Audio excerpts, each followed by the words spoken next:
Hello guys, welcome back to the channel. In today's video, I'm going to show you how you can use the egg machine in Fish It game of Roblox Easter event update. Okay, let's get into it guys. First of all, you need to go to the Easter Island. From the Fisherman Island, you can use the portal to immediately go to this Easter Island.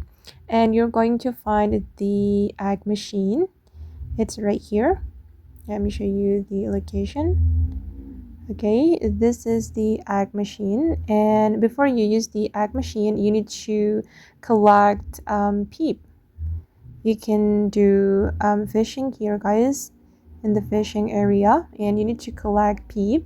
We can exchange the peeps for an Easter egg. I already have 60 peeps, so I'm going to exchange it using the egg machine.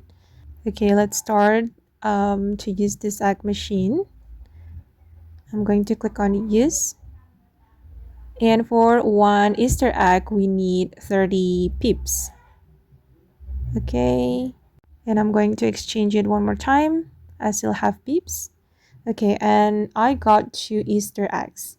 And the Easter eggs will follow you guys anywhere you go. And to hatch the egg, you need to wait for 1 hour. Okay guys, and that's how we can use the egg machine to get the Easter egg in Fish It game of Roblox Easter event update. I hope this video will be useful for you guys. Thank you so much for watching and bye!